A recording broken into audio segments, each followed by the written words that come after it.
Selesai. Terima kasih kepada ketua kelas. Lalu untuk presensi hari ini bagaimana? Apakah semuanya hadir semua? Presensi hari ini nihil Bu, semuanya hadir. Alhamdulillahirrahmanirrahim. Nah, langsung saja ya kita ke materi yang pertama.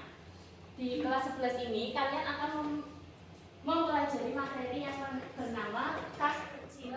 Untuk tujuan pembelajaran kali ini ada 3, karena pada pembahasan kas kecil kita akan mengadakan 3 kali pertemuan, yaitu yang pertama kita akan mempelajari tentang konsep kas kecil dan pencatatannya menggunakan dana tetap. Nah, di pertemuan kedua kita akan membahas pencatatannya menggunakan dana tidak tetap. Nah, di pertemuan yang terakhir kita akan melakukan pemeriksaan fisik yang kaitannya nantinya dengan penyesuaian. Ada yang tahu kas kecil itu apa? Saya Bu. Apa? Widya? Kas yang pengeluarannya itu kecil Bu, di bawah 2 juta kayak gitu Bu. Bagaimana dari teman-teman, apakah setuju dengan pendapat Mbak Widya atau ada tanggapan lain? Saya Bu. Ya, Mbak Lutfi silakan. Ya, kas kecil itu kas yang memang dialokasikan oleh perusahaan untuk pengeluarannya yang memang jumlahnya kecil dan tidak ekonomis jika dikeluarkan dengan menggunakan cek atau kas besar perusahaan. Tepat sekali ya pendapat dari Mbak Widya dan Mbak Lutfi. Jadi kas kecil itu adalah kas di dalam perusahaan yang digunakan untuk pengeluaran kas kecil, untuk pengeluaran yang relatif kecil. Di dalam perusahaan ada yang namanya kas. Kas itu kan uang tunai. Uang tunai di dalam perusahaan itu terdapat komponen lagi di dalamnya, yaitu yang pertama kas di bank, kas kecil, dan kas utama atau cash on hand. Jadi dalam permisalannya seperti ini. Ketika kalian memiliki sebuah usaha, kalian tidak mungkin memiliki hanya uang kas saja kan? Semisal kalian memiliki uang 1 miliar. Nah, untuk operasionalnya tersebut ada berangkas untuk menyimpan uang tersebut. Nah, ternyata dalam berangkas tersebut hanya muat sekitar 300 juta. Jadi untuk lebih amannya 700 jutanya disimpan di bank. Nah, setelah itu ya jangan beli berangkas lagi, nanti pengeluarannya itu tambah banyak Mas Yosef. Oh iya, maaf. Nah, lalu misalkan kita ada sebuah pengeluaran, misalkan kita ada fotokopi yang hanya sebesarnya itu 2.000. Tidak mungkin kita harus membuka berangkas tersebut hanya untuk mengambil uang satu lembar 100-an yang nantinya juga akan kembalian kan.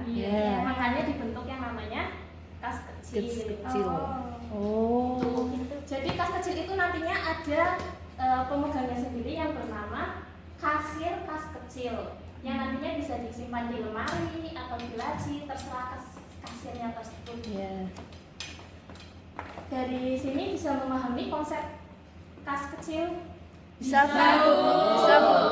Ada pertanyaan? Ya, Mbak Rizkita.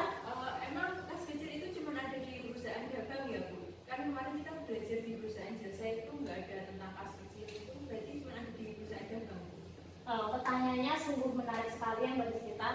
Jadi kas kecil itu ada di perusahaan dagang atau di perusahaan jasa atau di perusahaan manufaktur.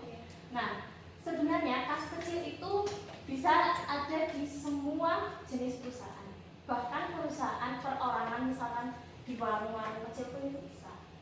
Jadi tergantung dari pemilik perusahaan tersebut, mau mereka ambil seseorang untuk menjadi kasir kas kecil atau enggak. Jadi dilihat lagi, kalau kasir kas kecilnya insya Allah bisa membuat operasional perusahaan itu efektif, lebih baik ada, tapi jika tidak, lebih baik tidak ada.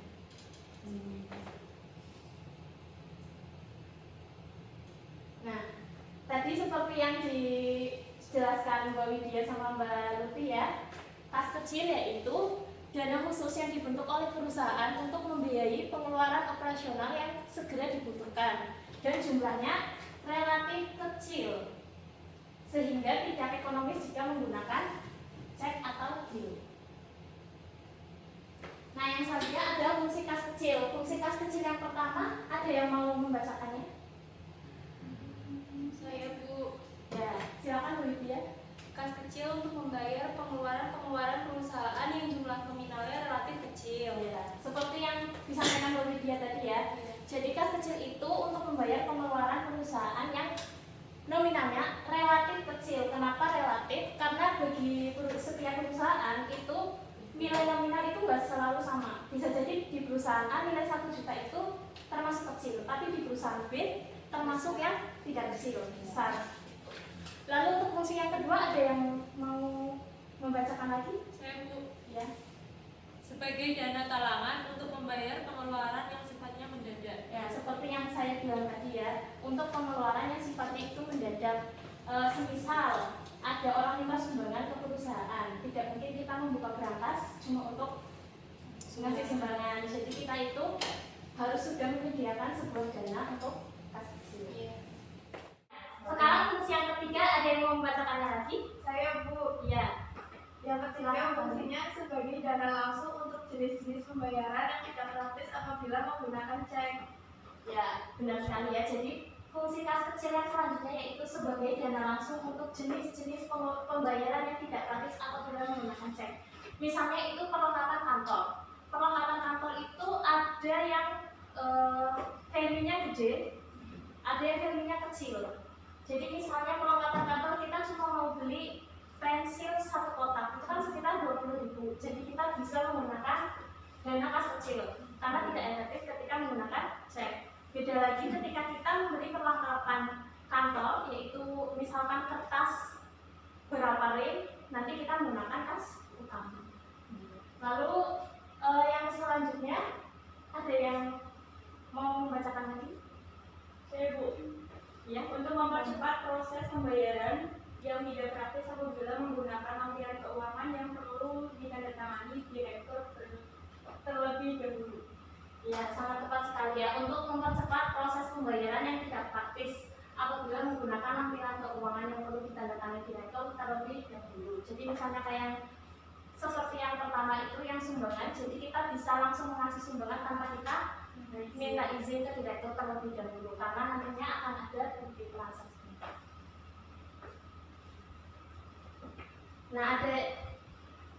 Nah di metode pencatatannya sendiri kita itu ada 2. Yang pertama ada impress fund system dan fluktuasi fund system. Impress fund system atau sistem dana tetap yaitu metode yang berusaha mengatur agar saldo kas kecil itu bernilai tetap. Jadi dari awal periode sampai akhir periode dananya saldonya itu tetap. Dengan kata lain adalah proses klaim. Ketika biaya sudah dibayarkan oleh kas kecil, bond tersebut diklaim ke kas besar sebesar biaya bond tersebut. Maka saldo kas kecil selalu bernilai tetap.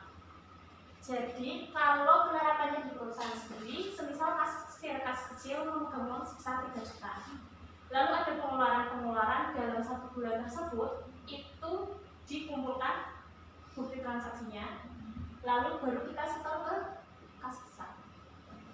Nah, lalu ada yang kedua fluktuasi fund system yaitu tidak mengatur nilai kas kecil dan nilainya akan selalu berubah-ubah. Namun nilai kas kecil ini akan diharapkan sebesar kebutuhan perusahaan. Jadi kalau fluktuasi atau dana tidak tetap itu kebalikannya dari dana tetap, dari pencatatan dana tetap. Jumlah saldonya akan berubah-ubah sesuai kebutuhan perusahaan.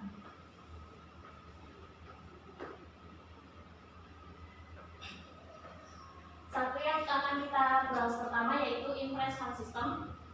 Karakteristiknya yaitu yang pertama ada jumlah dalam rekening kas kecil selalu tetap, yaitu sebesar cek yang diserahkan kepada kas kecil untuk membentuk dana kas kecil.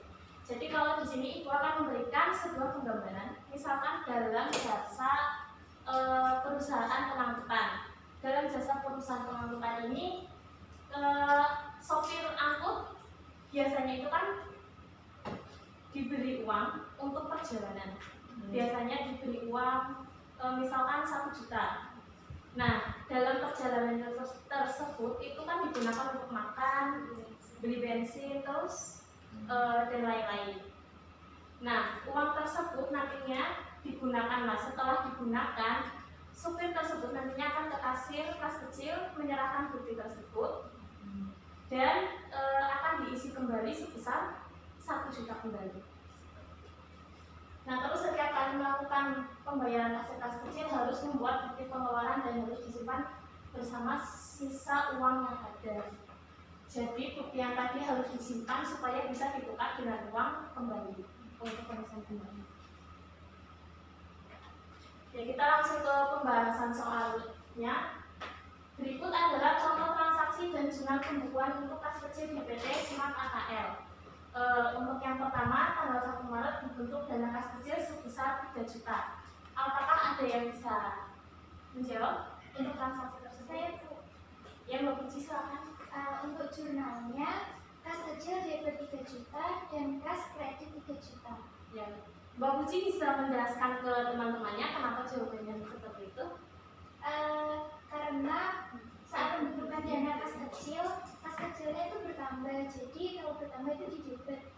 Terus karena pembentukan dana kas kecil itu kasnya diambil dari kas besar, maka kasnya berkurang dan berkurang di sisi kredit. Ya, benar sekali ya. Jadi kan kalian sudah mempelajari saldo normal dari akun-akun akuntansi.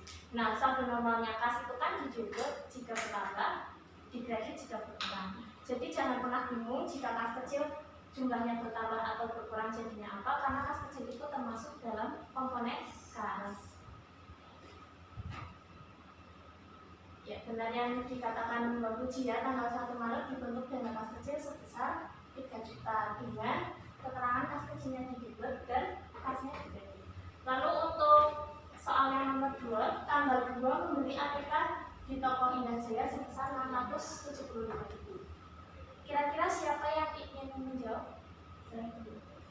Ya, Mbak Brian silakan. Jadi biaya perlengkapan di debit sebesar Rp675.000. Kemudian di kredit ada kas kecil yaitu sebesar Rp675.000. Ada yang berbeda pendapat dengan Mbak Brian?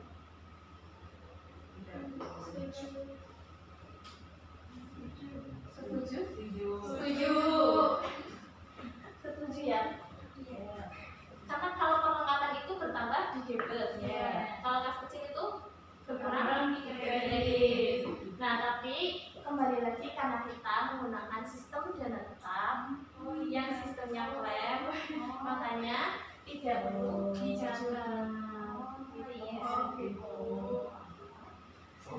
Ya Bu. Ya paham Bu.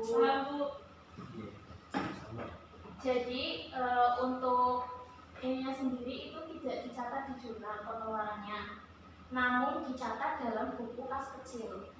Jadi kasir kas kecil sendiri nantinya akan memiliki buku kasir kas kecil yang diisi dengan bukti-bukti pengeluaran tersebut. Lalu yang selanjutnya,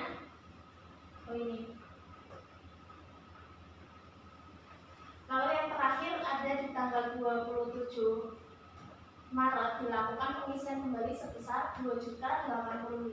Jadi ketika diisi kembali, kita mencatat di jurnal umum dengan mendebit biaya-biaya yang dikeluarkan sesuai dengan bukti pengeluaran yang kita punya, bukti transaksi yang kita punya.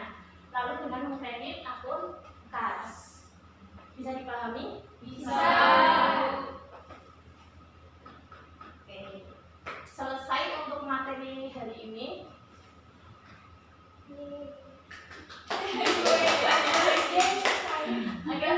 Untuk ada di kuota untuk di akhir pembelajaran, yaitu ada nggak dari kalian yang berani untuk mereview materi kita kali ini yang sangat singkat, padat dan jelas? Hadiahnya ya Bu. Hadiahnya Bu. Hadiahnya motor makan siang Bu. Hadiahnya buku ya. Iya.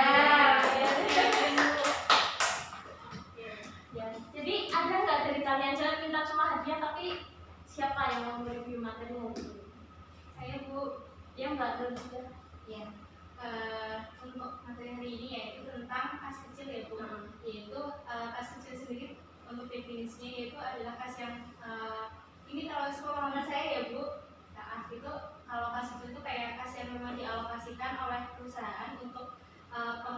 sifatnya kecil dan tidak ekonomis apabila kita harus menggunakan kas besar ataupun kas yang dikeluarkan dengan menggunakan cek gitu.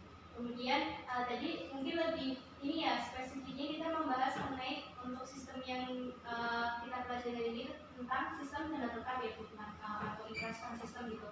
Nah untuk pembentukannya jumlahnya itu debit kas kecil, untuk kas untuk kreditnya itu kas, kemudian untuk setiap pengeluaran yang menjadi setiap tanggal itu tidak dicatat, tapi dicatatnya ketika ada pengisian kembali dengan jumlahnya, debitnya itu biaya-biaya yang dikeluarkan dan kemudian kreditnya itu ada kas. Sangat jelas ya teman-teman? Atau ada yang masih kurang jelas? Jelas. Nah untuk teman-teman yang lain juga jangan bersedih hati karena kalian juga akan mendapatkan giveaway dari saya berupa nilai yang giveaway dari kalian semua yang tadi belum review akan saya kasih nilai dengan rulesnya untuk mendapat giveaway yaitu apa Bu? Mengerjakan tugas.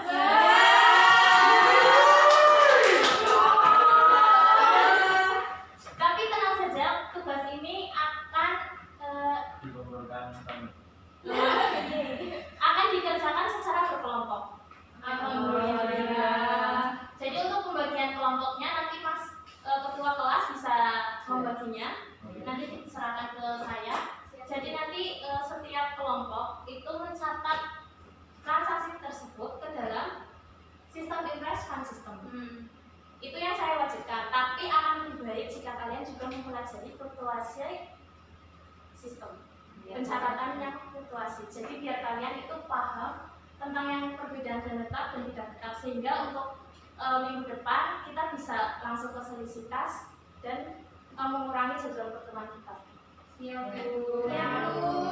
Ya sekian pembelajaran hari ini. Terima kasih atas perhatiannya. Semoga ilmunya bermanfaat buat kalian. Amin. Semoga paham karena kas kecil ini termasuk hal yang disepelekan dalam pembelajaran, tapi sebenarnya itu adalah sebuah akun yang sangat dibutuhkan di dalam dunia kerja dan kalian harus paham. Sekian pembelajaran hari ini. Wassalamualaikum warahmatullahi wabarakatuh.